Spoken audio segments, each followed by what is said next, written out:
What's going on, Whalers fam, and welcome back to a new bowling video here on the YouTube channel. Today we're back to Wednesday Night Mixed, coming off of our Sports Shot substitution round on Tuesday, which was my last video. If you haven't already, feel free to check that out, and then circle your way back to this video. Arsenal going into tonight is going to remain with the Beast here on the house shot. It's been working lately. My practice wasn't the greatest here, but at least it's practice. We run the Beast, the Radioactive Vibe, and the White Dot as well.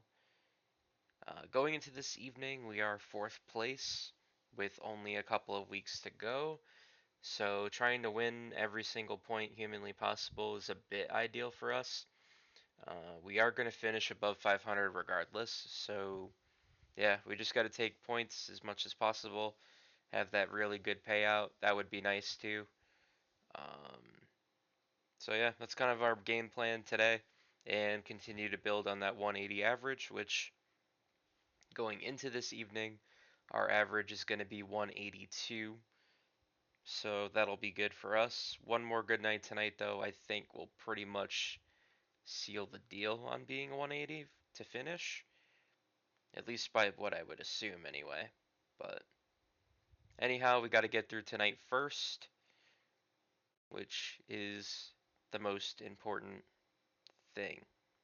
Maybe another good game out of the Beast. Let's see if we can get some games tonight. Overall, a good series would be really great. Anyways, on to game one. If you're enjoying the content so far, make sure you like and subscribe. Helps us continue to grow here on the platform. And let's start the evening. Here we go.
Getting into the end of game one, little by little here.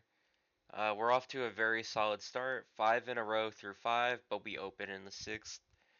That leave has plagued us, at least as of late. I don't know. I need a better solution for that leave. Hopefully I'll be able to find it again at some point. But we only have one open on 5 strikes so far. Mark here hobbles his way to a strike. I don't know how he managed to pull that move off, but he's a bit of a jackrabbit sometimes. Anyways, back up with us again. We get back up there again and completely strike out on that throw. That one was a lot better than the last one. TJ's having a rough go of it where it strikes or splits, and in this case, he'll continue to fill frames by striking. 8th frame goes back up to us. We still have a lot of pins to make up because of the higher handicaps. My ball goes over for Brooklyn and parts the Red Sea to cut into this deficit further. Back up to TJ working a double.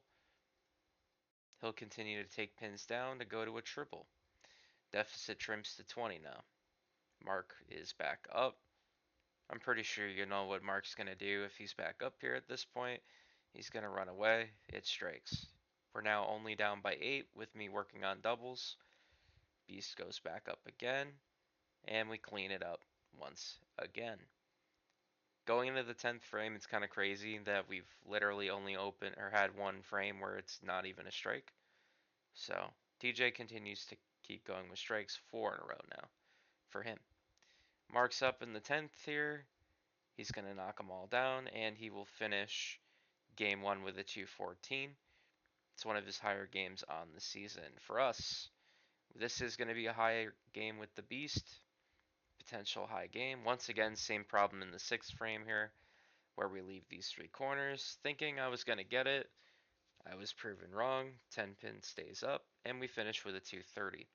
That is now the newest record on my Columbia 300 Beast, and all 4 bowling balls that I have thrown that are first balls, such as my Rhino, the Beast, Hammer, Radioactive Vibe, and Quantum Evo all have games over 230. Anyways, we go on to win the game by 111 points, and TJ finishes with 188. Not a great start for him, but he'll be looking to pick it up here in game 2. For us, this is a massive advantage with the 111 pins on this one, only because we are going to bowl a higher handicap team tonight. We're pretty much giving up 120 plus pins every game, so every pin matters. So yeah, new record with the Beast is 230. We have a 236 with the Evo, 244 with my Hammer, Radioactive Vibe, and the Rhino has a high game of 254. So that's where all my top 4 balls currently sit now. On to game 2. Let's keep going.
Okay, we're getting a bit more tested in this game.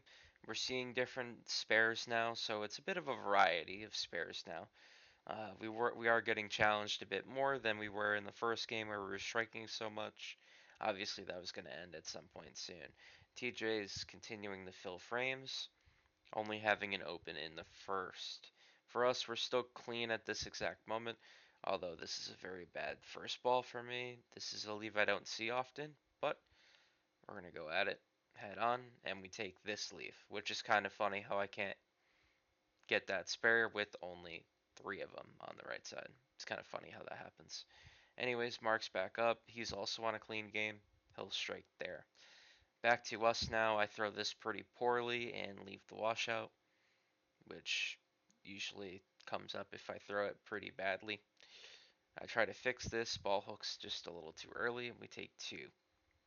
120 now after 7 for us. Mark is back up again. He still has that little bounce in his step, and he'll double up. Back to us. We're up by 2 at this exact moment. We'll have covered the deficit, even though I'm not contributing as much to it. We have 2 pins on the right side this time. Spare ball comes through, and it will take both. You'd think it chop it, but it actually does take both. Mark is up again here. Chance at a triple, down 3 pins. The lead is now 27. Going into the ninth frame, we're just trying to look for a clean finish here with only 1 open, but too many spares here, which continue to hurt us. Not a lot of strikes in this one for us, sadly, but we're just sparing up at least, so that way that saves us in the slightest. This ball kind of looked bad out of my hand, not gonna lie, but this is another spare that's manageable as the lead continues to grow to 40. The spare gets us to a fill. I'm going to put my radio out on the fill ball to see if I can fix my problem with hook. Ball goes in good. Leave a 10 pin, good enough for us. We're going to walk away with 175 in game 2 with a nice cushion. So we continue to lead once again, luckily. And the difference is pretty much staying level. TJ hasn't had a good game yet, but he'll keep sparing up regardless.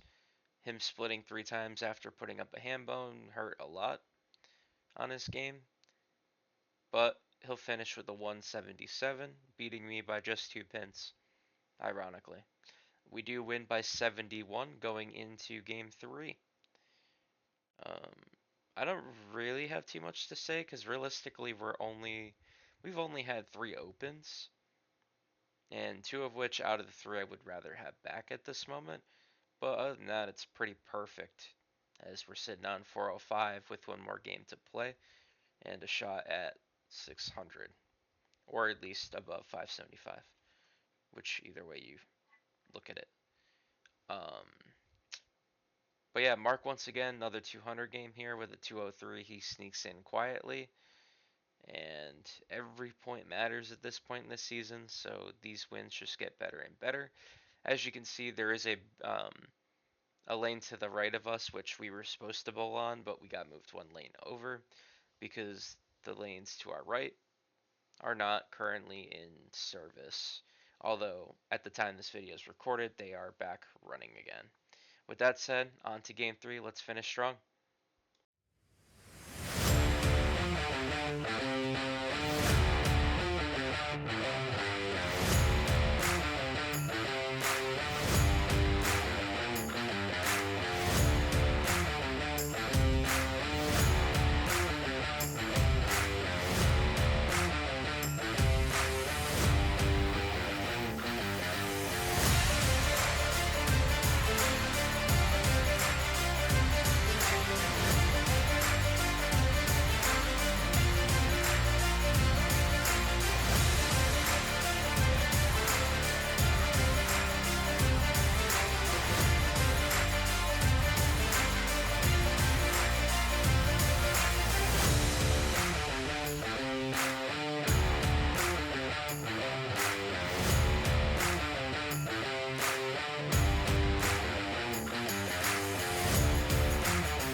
Welcome back. As you just saw, I sadly just split on a triple.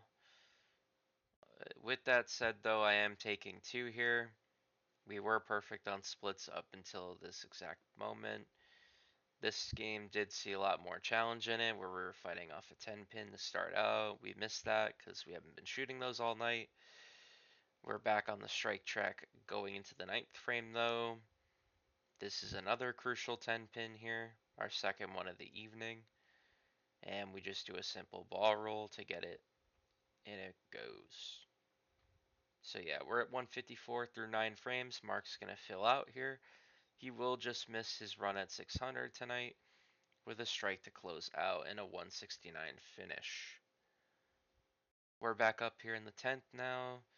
I don't hook the ball as much here, and we leave a costly split. This is the fourth one of the evening.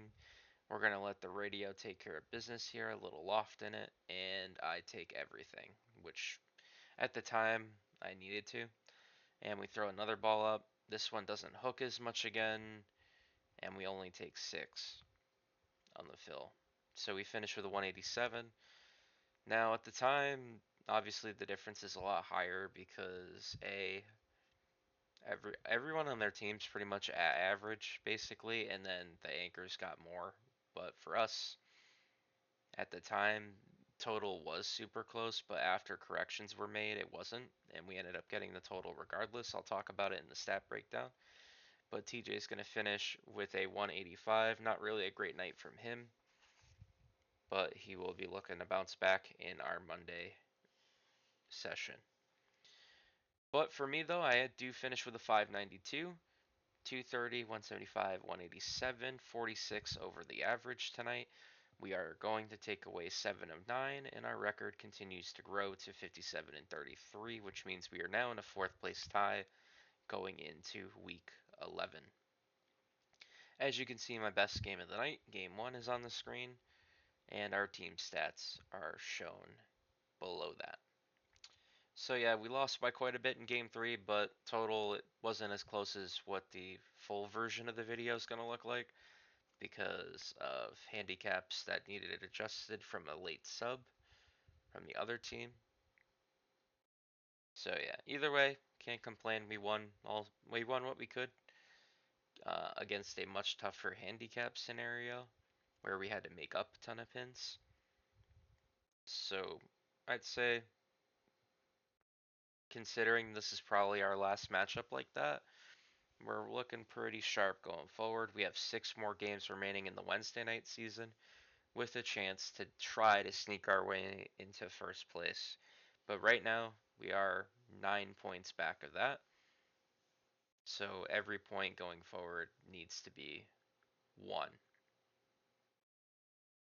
Thank you guys for watching this video, and I will catch you on the next one. Take care, Whalers fam.